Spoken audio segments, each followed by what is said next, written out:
Good morning. Awesome. Hello, Dylan from St. John. Awesome. Hopefully you can hear me. Okay. I usually do this without earbuds, but I'm using my earbuds this morning because I had some difficulties last week. So just give me a thumbs up that you can actually hear me talking. Hello, William from Moncton. You can hear me. Connor saying, Craig, hello from St. John's, Caitlin, Kent, Amherst, Nova Scotia. Awesome. We have people from all over. Courtney in Ottawa, Ben from Petawawa, Stephen from Halifax. Holy cow, we have people from all over. I shouldn't say it's early in Alberta, but it's 9 o'clock for me. From Newfoundland, you can hear me. Maria in Vancouver. Oh, it's early in Vancouver. Caitlin in Cold Lake, close by. Tyler in Amherst, awesome. Great, you can all hear me so well. So that's good. So I'll get started on my presentation. I'm glad you can all hear me and welcome this Thursday morning. Oh, and Ted from Winnipeg. Awesome, we have people from all over the country. So welcome to this presentation on addictions awareness, so COVIDEO and internet gaming. I saw a t-shirt that said a COVID gamer, so I kind of stole that pun and I thought I would use that. So my name is Tracy and I'm the manager of health promotion in Wainwright, which is in Alberta, if people don't know that. So welcome this morning. Elgin from Kingston, awesome. Lots of people here, that's great. Okay, so before we get started, just a few things. The presentation you're about to view is the intellectual property of the Department of National Defense. Any reproduction or retransmission of the slides contained in this presentation is strictly forbidden. Some of the topics discussed in this webinar may be of a sensitive nature and not appropriate for children. So we ask for parental discretion. So even though, yeah, children and teenagers play video games, this presentation was designed for adults. It doesn't mean that you can't take some of the information and utilize it with your teens or kids, but the presentation is designed for adults. And we're going to talk about some incidents of internet gaming disorder, which may be sensitive for kids. So please understand that people's stories are theirs alone to tell. And anything that is shared by participants in this webinar, either on camera or in the chat, is not to be discussed outside the webinar. So anything that you share, don't share outside of here. This webinar is being recorded and will be available for reviewing on cafconnection.ca. Though active participation is encouraged, you may simply follow along without using the chat or the video microphone function if you prefer. They won't record the chat, so whatever you type in there isn't chat recorded. It'll just record me and the slides. And it is available. I can let you know where it is later, because some people like Petawawa and Kingston are putting it on their CAF Connection page, so you can watch past ones if you would like. Right now, you can put comments in the chat, and I'll give you some polls to do later on. So you'll be able to do that. If you do want to ask some questions, I can give you the microphone at the end if you'd like to ask, but only if you're on your computer. If you're on your phone or your tablet, it won't work. So before we get started, we're just collecting some information on who is attending. So I'm going to give you a little poll.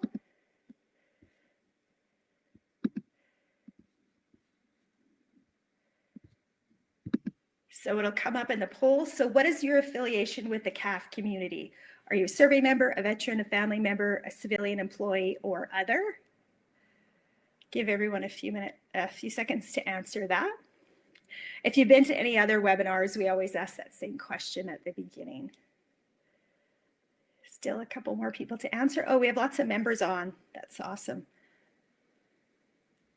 Some civilian employees, a family member, some others. So everybody's answered, so awesome.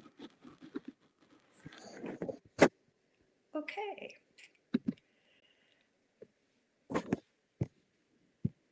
So after completing this webinar, You will be able to identify video gaming, including types of games and who plays. Also define gaming disorder. Describe the continuum of video game playing and warning signs of problem gaming, and apply some safe gaming tips or practices. Okay, so I'm going to give you another little poll. I predict it's going to be 100% yes, but we'll see. So have you ever played a video game? Yes or no? I think I'm going to be right. Yes, we have no no's yet. Awesome. We're almost at 100. 95% people have answered. Yes, we don't have any no's. I think we're pretty much everybody's played a video game at some time. 100%. I was right. My prediction was right. I was like, I think that everybody's probably played at some point in their life.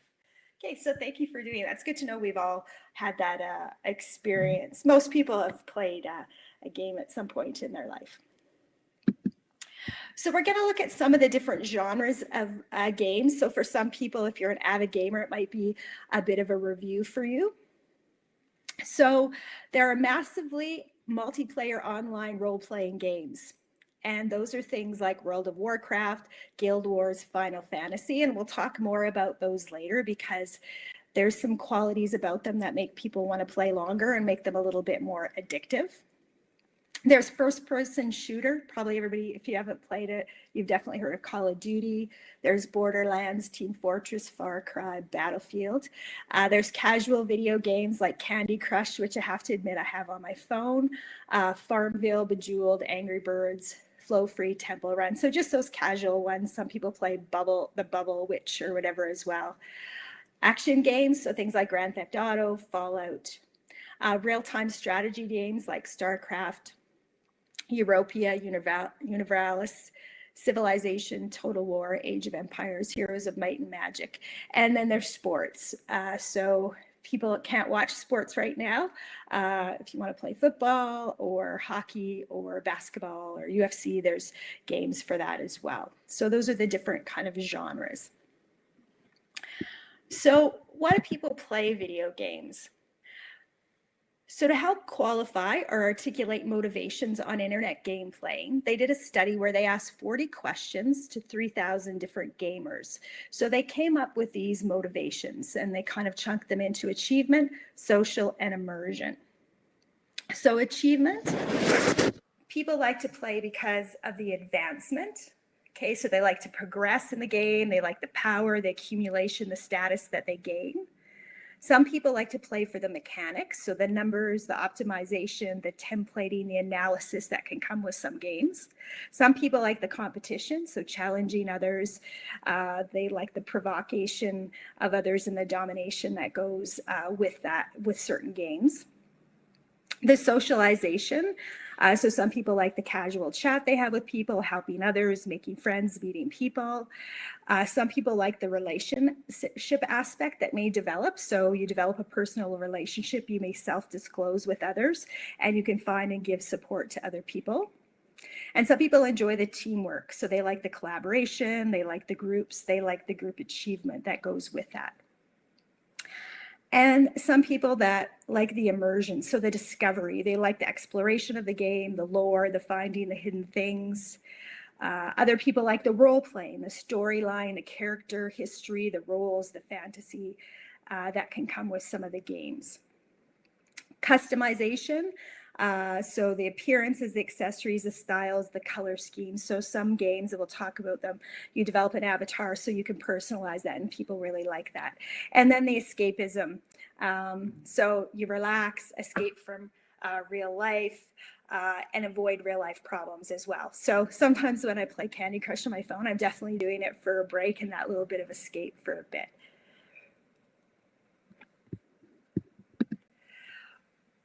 Okay, so there are also some domains of attractive features. So there's things that are benefits from playing video games. They're broken into 4 areas. So cognitive, motivational, emotional, and social. So they did a recent control group study focusing on shooter video games. and it reported improved accurate attention location, higher spatial resolution and visual processing, and enhanced mental rotation ability. So gives some skills that are improved by playing shooter games. Another analysis of shooter games conducted that these enhanced spatial skills are similar to the effects gained from formal high school and university courses aimed at enhancing these skills. When these skills are acquired through video games, they last longer, could be transferred to tasks outside the video games, and they could be used to predict achievement in science, technology, engineering, and mathematics. I'm kind of a fan of Big Bang Theory, and so I always think of those guys, that's where they're always playing video games. So I think that definitely probably had some benefits for them. Other notable benefits include cognitive advantages that manifest in neutral processing and efficiency, development of problem-solving skills through task accomplishment in video games, and enhanced creativity. So there are some mental skills and abilities that you develop from playing video games. There also are motivational benefits. So there's several characteristics that serve as an ideal training area to enhance motivation by providing players with concrete immediate feedback regarding efforts that the player has made. And that feedback could be coins or points or advancement in the game or whatever happens, winning. So it gives you that motivation. In addition, failure is used as a drive to provide intermittent chances of success. So you get that learning about motivation and success and failure. There are some emotional benefits as well. So video games can be an effective way for youth and children to generate positive feelings, improve their mood or positive emotions, promote relaxation, and ward off anxiety. There are social benefits as well. There exist numerous social benefits that are inherent and generally built into most games and the video game console in which people play. Games can be played cooperatively with friends or online with several other players in a shared universe. Given the vast world and social communities, quick decisions are required on whom to play with and what task should be accomplished next. Video games provide ample opportunity to develop social skills and pro-social behavior that may translate to outside peer and family relationships. So there are some benefits from playing video games, and that can motivate some people to play.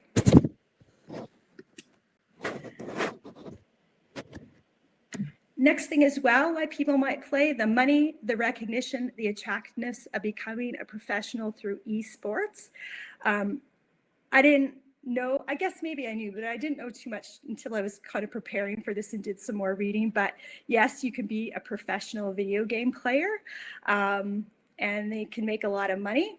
I guess there will always be a bit of a debate whether it's an actual sport like soccer, basketball, or baseball compared to playing a video game, but it is a sport. So eSport is a term for organized video game competitions, especially between professionals. So there are people who are professionals. I actually watched a little YouTube video about the top 10 players.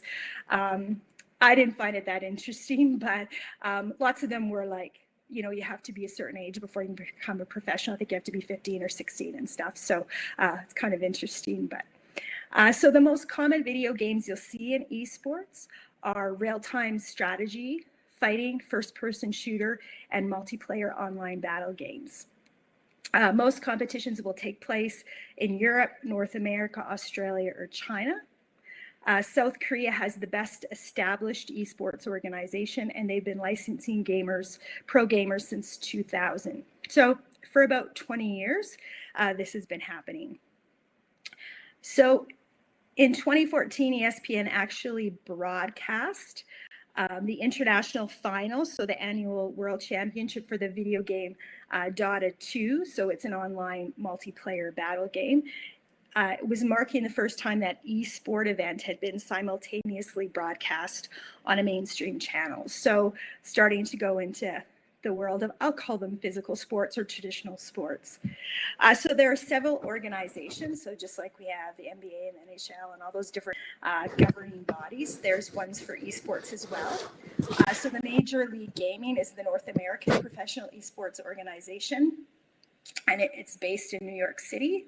The Korean Esport Association has about 25 different esports that it looks after. It was founded in 2000 after the approval of the Minister of Culture, Sport, and Tourism, with the official goal to make esports an official sporting event to solidify the commercial position of esports in all sectors. And they created a ranking system for competitions. There's the Electronic Sports League as well, which operates in Germany. It has 4 million registered members, 950,000 teams who've played over 20 million games. And then the British eSports, as well as the eSports in the United Kingdom. They've been around since 2016, and they received authority from the UK government to develop the UK grassroots esports scene and to provide an infrastructure to nurture future talent. So I was kind of thinking about this, will this still be, these esports still be going on during COVID-19? And because like people probably are playing more video games, especially when the weather was still colder and stuff, and your teenagers didn't have to go to school anymore. But because these events, people travel from all over the world to compete, and they also have spectators, they're experiencing the same thing as other traditional sports. So, you know, they're not allowed to have tournaments, people can't travel, so it definitely is affecting that industry as well. Okay, so we'll look a little bit more at massively multiplayer online role-playing games, a bit of a tongue twister. And just some characteristics of that might make it attractive to some CAF members. So a web browser game that involves multiple players who interact collaboratively and competitively with each other within a virtual environment. So people can play on their computer, or they can also play on a game console like a PS4 or Xbox One. Players choose and customize their characters so they can create avatars. The customization process is limitless and credited as being a primary part of the addictive nature of the game. So being able to develop your own character, lots of people really like that. Players can invest money, or they can get virtual credit, as well as time from the game to play to level up their character. Okay, the more you play, you kind of get more credits as well to play. The virtual gaming environment continues to evolve even if the player is offline or away from the game. Sometimes it's free, but sometimes it's subscription-based, so you have to pay. Accessible 24/7, and I mentioned at the beginning, there's things like World of Warcraft is probably the most common one, Diablo, EverQuest. So those MMORPGs, I'm going to call them that. I don't know if that's what the common term is. I said it was a Big Bang Theory, and one of my favorite Big Bangs is when Penny becomes addicted to one of these games, and you know, she starts playing it and she's asking Sheldon for help, and she hasn't bathed or showered or slept for like 4 or 5 days, and she's going on quests with these people she's met online. Kind of not her usual character, but was quite entertaining. So there are some characteristics of this game. So it's the persistent shared game environment. There's progression in ranks, there's development of a culture, there's social interaction, there's an economic system of trade or exchange, there's character customization and membership within groups. So there's some things about that shared environment, the ranks, the culture, the social interaction, the membership within groups that might be similar to some of the characteristics in the CAF. So it may attract some CAF members to playing those games.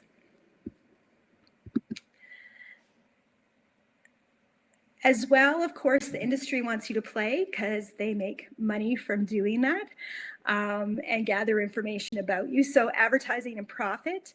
So of course you get those pop-up banners. I know when I play Candy Crush, if I watch an ad, it gives me, you know, some extra boosters and stuff. Again, social media too can help bring in new players, so sending requests to friends to play great games. Game publishers are capitalizing on the popularity of social media to promote their products and target potential customers. So again, advertising, so there's endorsements, prizes, monetary awards are highly motivating and encourage players to spend massive amounts of time honing their skills as a player in the world of esports, akin to a professional athlete. So through effective marketing and advertising, the game industry can make it look easy to become a professional player. But just like becoming a player in the NHL, it doesn't happen to many people. So the chances are just as low as becoming a professional video game player. But they'll put a lot of advertising in it. This is, what this professional player uses, just like they would into professional sports. Huge profit of selling their games. So Grand Theft Auto 5 had over $1 billion in sales, and in its first 24 hours it made $800 million. There's going to be Grand Theft Auto 6 is coming out sometime this year, so I'm sure it'll be quite popular, especially if people are looking for new video games to play. So often the sales of those can be very similar to when films are launched, and they make so much money on opening day and over time. So often the selling of video games is as profitable as that. So sometimes as well, companies are looking at the analytics. So companies will collect a lot of information about what a player does and about how they play the game. A lot of in-game information is collected in part of a final initial agreement to which a player must agree before starting the game. So often when we start playing something, it says there's a whole big page and we just say I agree without reading it all. So that's where you allow them to collect information about you. So we all know probably even liking a store or a game on Facebook provides a lot of information about you, so they can create personalized gameplay incentives. So I even think sometimes you're talking about something and then it shows up in your social media. So I think that they're collecting information about you all the time. And then those massively multi-player online role-playing games, of course, there's lots of things about them that encourage you to play more, and they like that as well. So there's really no end to the game. You can play it forever. Games encourage play and collaboration between players worldwide. Team play is required to advance, so you have to cooperate with others. The virtual world continues to evolve even when you're not online. They have regular upgrades or expansion packs that you need to purchase or earn. That there's no reward for short or unscheduled periods of play. Top players or teams can even earn cash, so they may have tournaments for cash prizes. Often it's more of a fully realized virtual world than other video genres, so the world is much more developed. Typically requires a monthly fee. It often operates on an avoidance schedule, so if you don't game daily, your virtual world may deteriorate due to lack of attention and resource management. After players are invested in the game, those major tasks or missions become longer, so it will take even longer to just complete one mission. And there's also a team obligation to play longer than desired, so you have a responsibility to your team. So all of those things about the industry encourage you to play more. Thanks for being so patient. No one's really asked any questions. You're listening. In a few minutes, I'm going to give you some more interactive stuff to do. So, okay, we're going to look at gaming disorder. So this is from the World Health Organization in September 2018. So the gaming disorder has been classified in the 11th revision of the International Classification of Disease. So a pattern of gaming behavior, so a digital game or video game characterized by impaired control over gaming and increased priority given to the gaming over other activities to the extent that gaming takes precedence over other interests in daily activities. Continuation or escalation of gaming despite the occurrence of negative consequences. And for diagnosis, the behavior pattern must be of sufficient severity to result in significant impairment in a person, family, social, educational, occupational, other areas of functioning. And it has to be evident for at least 12 months. So it has to be something that's ongoing and long-term. So these are some of the guidelines that they would use to diagnose somebody who would have a gaming disorder. So this is the continuum of internet gaming.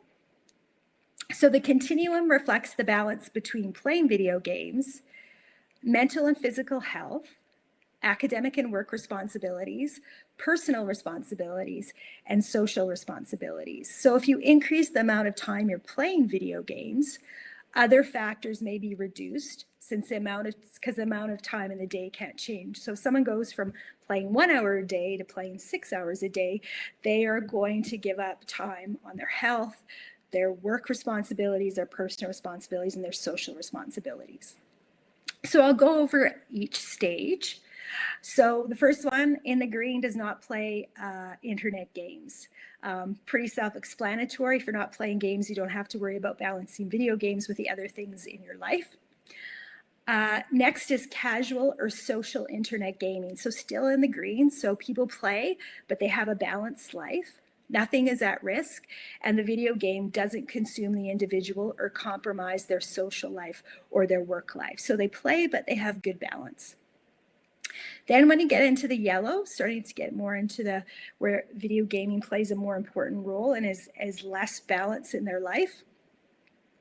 So they have difficulty finding balance between playing video games and their other responsibilities in their life, and problems start to emerge in other aspects of their life. So they might have problems at work, in their relationships, maybe even problems with their health. Then harmful involvement, problems persist, and the video games start to take over and affect other parts of their life. Okay, so that video game and the problems continue and they get worse. And then lastly, in the red, internet gaming disorder. So this is where there's impaired control over gaming, and there's increasing priority to gaming over other activities to the extent that gaming takes precedence over other interests and daily activities. At this level, the incidence of gaming disorder often receive media attention because sometimes they result in the death of somebody. So between 2001 and 2014, there was 30 deaths reported. Of those, 16 reported murder or accidental death by negligence, of which several gamers either committed or were accused of causing the death of somebody. Of those 16 cases, 8 involved the death of a child under the age of 5. 9 cases were reported where the gamer died unexpectedly after prolonged use. They died from exhaustion, cardiac arrest, multiple organ failure, or seizures. It reported that the gamer abandoned regular habits, so they're not eating food or going to the bathroom or things like that. There was one case where a woman left her seat at an internet cafe, gave birth to her child in the bathroom, left the child in the parking lot, and then returned to play her game. So you can see where that internet gaming disorder, the game totally takes over everything else, and definitely has some huge impacts. Other cases where a gamer robs somebody to get money to pay for video games or online subscriptions, and other cases where a gamer's suicide is due to occurrences in a game. Very serious things can happen when somebody has internet gaming disorder. So what we're going to do next is I have 8 different scenarios, and I'll bring up those scenarios on the slide in a minute, so you'll be able to see them on the screen. I'll go through them, and then I'll have a poll where you can decide which category on the continuum of internet gaming this case would go. I'm not going to do does not play video games because that would kind of be a waste of our time to do that. So you'll choose between casual or social, serious social, harmful involvement, or internet gaming disorder. So I'll bring up the case, I'll read through it, and then I'll bring up the poll, and I'll give you some time to vote on it. Some will be easier than others for sure. Okay, so the first one. In Jacksonville, Florida, Alexandra Tobias pled guilty to second-degree murder for shaking her baby to death. She told investigators that the baby boy's cry had interrupted her while she was playing a Facebook game called Farmville. She was sentenced to 50 years in December 2018. So I'll bring up the poll, and you can answer it. So which category is this? Hopefully everyone gets internet gaming disorder. I thought I'd start with the easier one. The other ones might be a little bit harder. Awesome. Just about everybody has answered. Good. Yeah. So that's kind of that's a more of an obvious one, but good. Okay. Next one.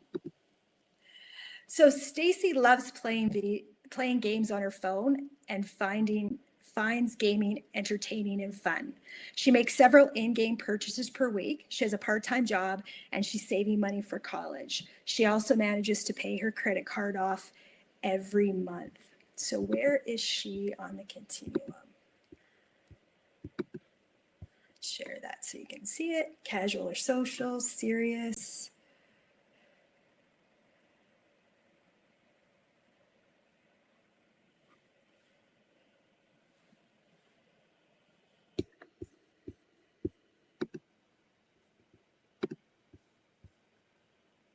Oh, someone answered internet gaming disorder.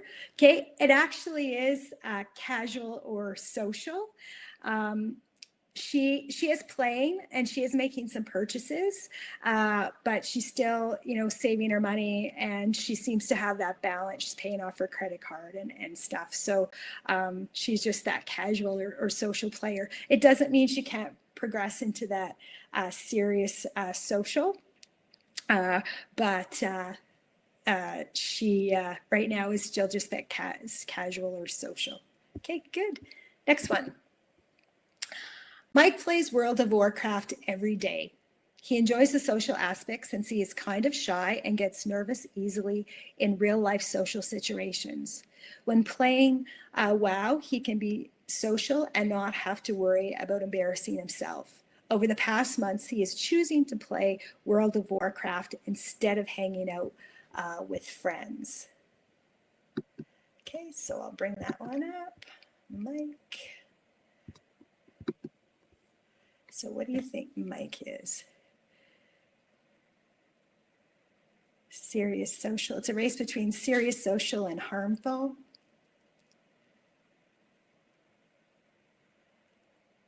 Someone said just casual or social. One answer. So he is serious social. It's starting, he's playing quite a lot.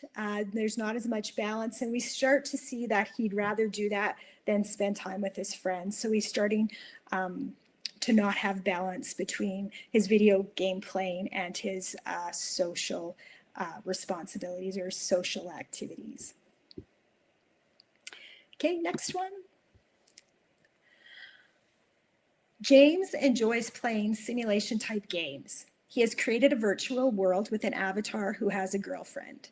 James spends a great deal of time enhancing his virtual environment and interacting with his virtual girlfriend at the expense of his real life girlfriend.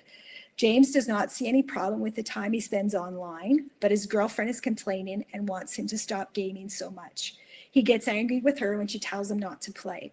With only 2 to 3 hours of sleep every night, he is feeling quite irritable.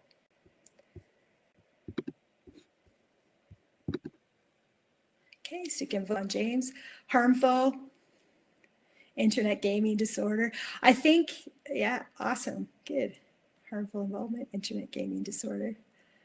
Okay, so it is harmful involvement.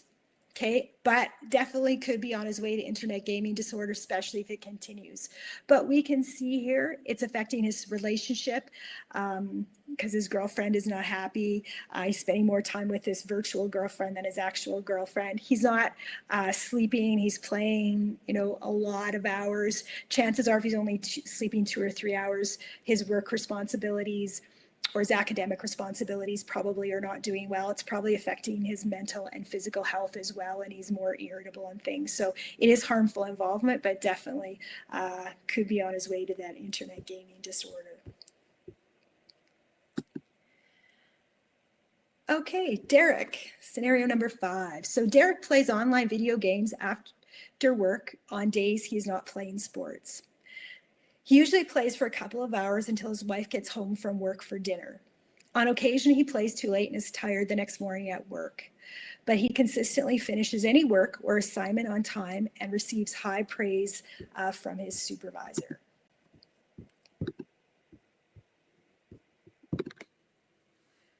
Okay, so there's Derek, casual social, serious social.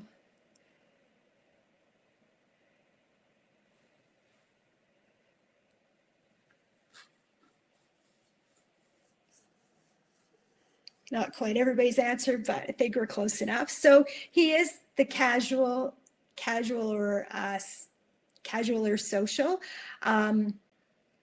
because it is not, he still plays sports. He plays, but, if his wife's around, he doesn't. It sounds like he sometimes occasionally stays up too late, but he's still performing at work. So he still has that balance between video game playing and his other responsibilities in his life. So he is casual or social. Number 6, Amy enjoys playing online video games. She has noticed that there is a market for selling in-game items and gold farming. Amy spends up to 8 hours per day farming for virtual items for sale, in addition to her 7 hours of personal game playing. She considers the farming activities to be work and separates them from her online gaming practice. Amy finds that video gaming helps her cope with feelings of loneliness and sadness. Okay, so there's Amy. What is she? Ooh, we got kind of a race. Serious social, harmful involvement, internet gaming disorder. It's kind of a bit of a tie there between serious social and harmful involvement. Okay, 100% of people have answered. So she actually is harmful involvement. So if you do read it, she's gaming 15 hours a day. So she spends 8 hours a day farming for virtual items, plus her 7 hours of personal game play. So that's a lot of hours she spends doing that. She kind of considers it a job. And again, she has feelings of loneliness and sadness, so it is affecting her mental health. So it is harmful involvement. So she's definitely neglecting her other responsibilities. Okay, number 7. A 32-year-old man collapsed at a game arcade. He was taken to the hospital but died of multiple organ failures. People say the man named Sowen spent 5 days and nights playing an online game at the arcade. An attendant at the arcade told police that Son only ate instant noodles during that period.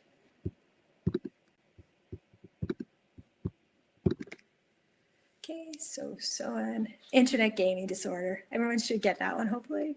Yeah, I mean, he died. He's playing video games and wasn't going to the bathroom probably, or eating only noodles, and yeah, for 5 days. So, okay. Awesome. Last one. So Lisa plays a game on a popular social media site, which requires that she play regularly to advance, even if only for a short time. A coworker was recently disciplined for playing video games at work, but Lisa plays them on her phone during slow times, thinking she won't get caught.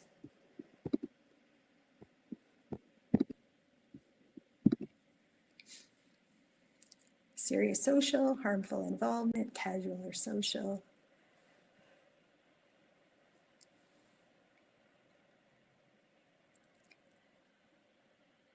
I think just about everybody has answered. Okay, she is serious social. It's not affecting her work right now. So, but she does play.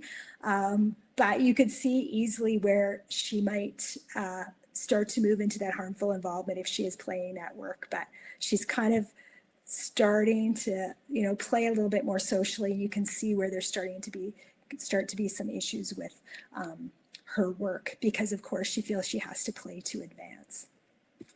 So thank you so much for doing that, making it more interactive. So again, something to think about yourself. Where are you on the continuum of internet gaming? And two, as well, if you're dealing with someone, if you're supervised people, whether they're civilians or military, and you think that they're video gaming too much, think about where they might be on this continuum. Okay, so I'm going to ask you a question. We just went through some scenarios. What may be some warning signs that someone is experiencing harmful gaming behavior? So you can type some answers in the chat. So how would we know someone is experiencing harmful gaming behavior?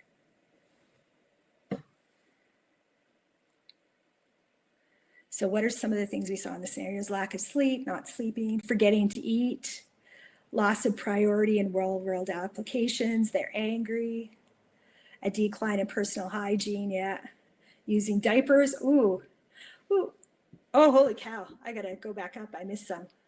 I like the word using diapers, neglecting their personal health, their work life, their relationships.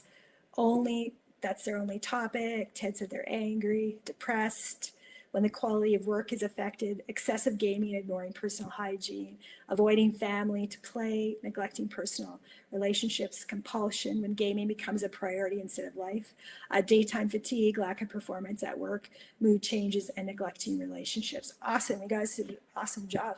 I just came so fast. Oh, more sleeping in very late. Yeah, could be another one. Up gaming all night. I did a webinar on energy drinks, and energy drinks and gaming goes together because often people will consume them so they can game longer. So it's kind of the two things that go together. Awesome for that. So I have some I'm going to go through. One thing to remember as well is some of these signs could be often an indication that someone is having another type of addiction as well, or sometimes it can be other problems in their life. So some things are specifically related to gaming, but some, could just be some signs that someone's experiencing some challenges in their life. So psychological warning signs, decreased interest in other activities and achieving goals, becoming visibly angry, depressed, or anxious when not able to play. Some people mention that. Dreaming or thinking about video games and involved in other activities. Loss of interest in activities previously enjoyed. So if, they played sports or did volunteering. Arguing about and downplaying the negative impact and seriousness of excessive play, a distorted perception of time, so thinking they only played for half an hour when they really played for 4 hours, and feelings of excessive responsibility to a guild, a clan, or an online team. Then physical warning signs, so sleep difficulties or significant changes in sleep patterns. Some of you guys mentioned that. Decreased personal hygiene, which came up, haven't showered and stuff. That could be a sign. Some of these could be signs that we're working from home or COVID-19 as well, because we don't have to go out as much. Poor irregular eating habits, headaches, dry or red eyes, sore fingers, necks, or backs, poor physical health or weight gain, carpal tunnel syndrome. Interesting, because some of these, if you're spending too much time on your computer at home, could be some signs as well.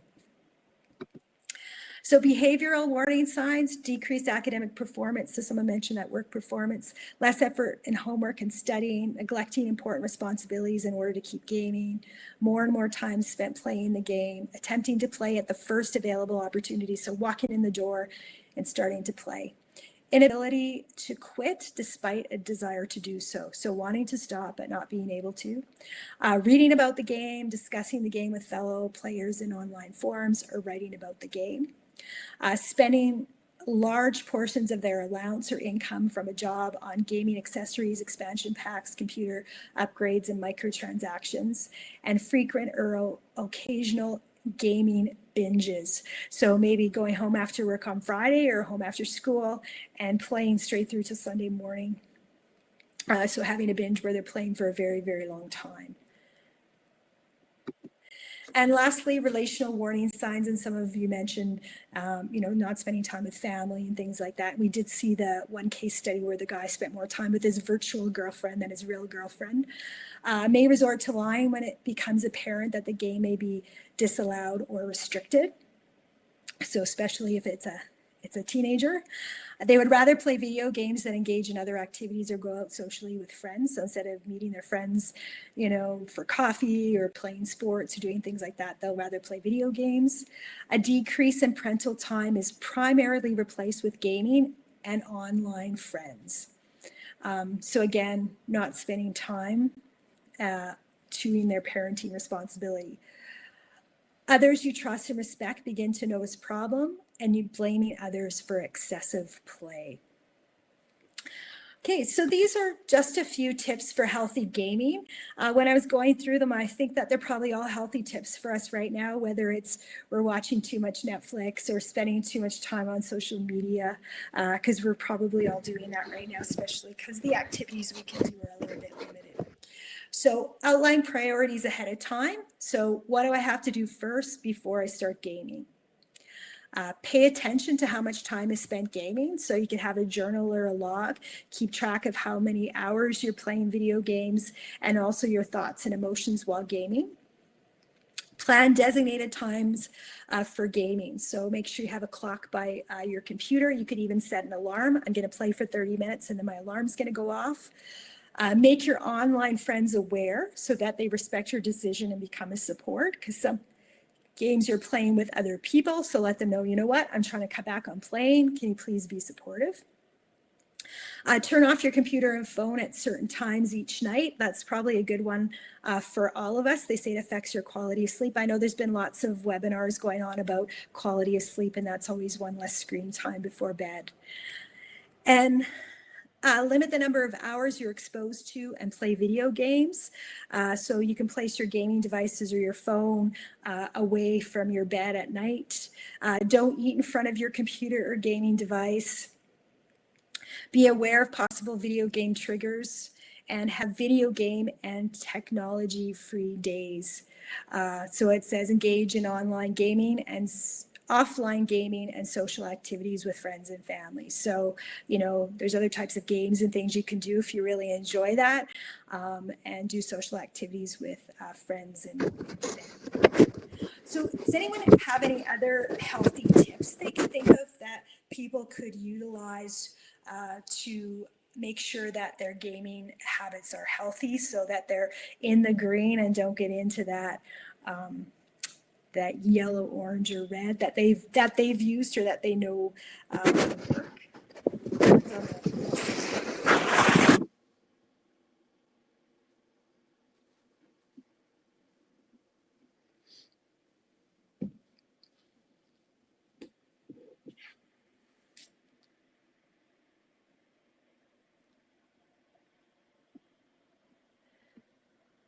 Okay, if you think of anyone, and nobody's asked any questions along the way, but if you do have some, please feel free to ask them. Oh, Caitlin said to make sure to stay hydrated. Some people often forget to drink. Yeah, so said not to eat in front of your computer, maybe not to be a set alarm. Schedule it like other social activities. Oh, that's good. Have a buddy system to pull on, do other activities. Spend time with your kids for sure, for sure. Smartwatches are great. Mine has a stand-up setting where it vibrates until I stand for at least a minute. However often I set it to do so helps to keep track of getting up. Always have real life activities you enjoy more than the video games you play, for sure. Have one program called Rescue Time. It tracks all your computer usage and then sends you an email at the end of the week with how much time you spent on different programs. That's awesome. Get a physical hobby as well, for sure. I even know I have an iPhone, so it gives you your time on, and which isn't just my computer time, it's just my phone time. And I guess probably most of you have realized you're probably spending more time on social media or online than you did before COVID-19, especially if you're working from home. So schedule a specific task to do instead of just not gaming. Oh, that's a good one. Okay, that's awesome. Thanks. You guys have really awesome ideas. Thank you so much for participating today. Hopefully you've learned stuff from my presentation, but also got some really good feedback from suggestions from other people as well. So this is just some supports that are out there during the pandemic and working from home and how our schedules are kind of changed and our responsibilities.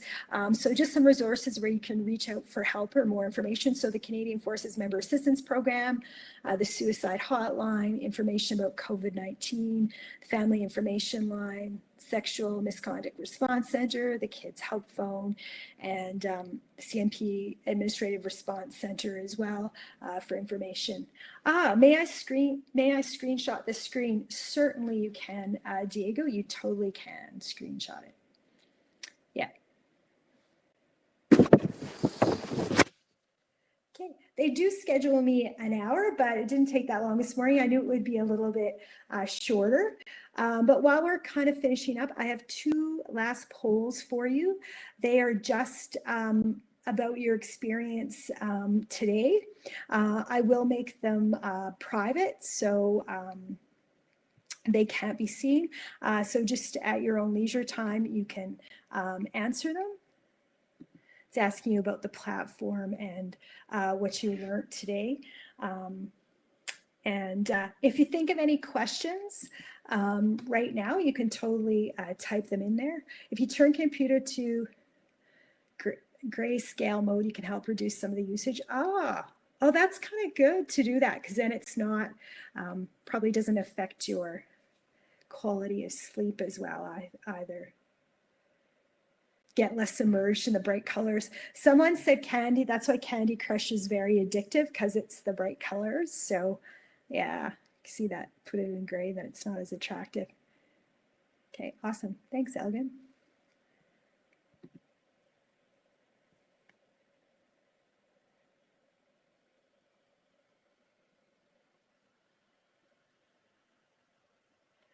I think everyone has answered my final polls.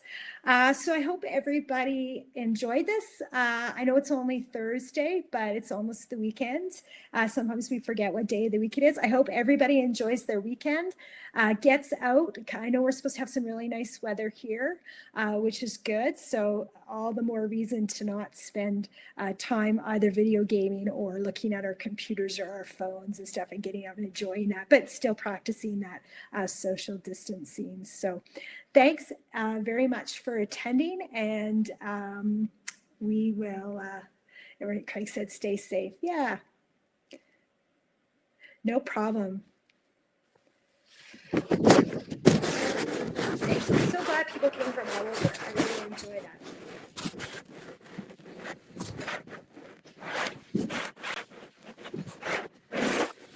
Thanks, Ben. Awesome.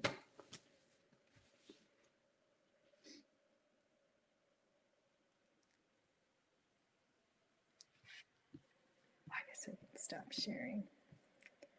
I think I can see when people leave as well. Awesome. Thanks, everybody. I'll stay for a few minutes. I can still see people's comments. Dawson, Devin, Eric.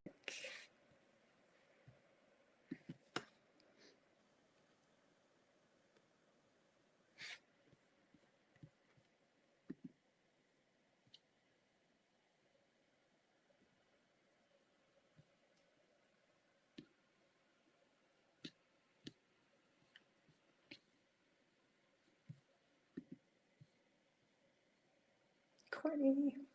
Awesome. Still a few people on, but I am going to end the session. So goodbye.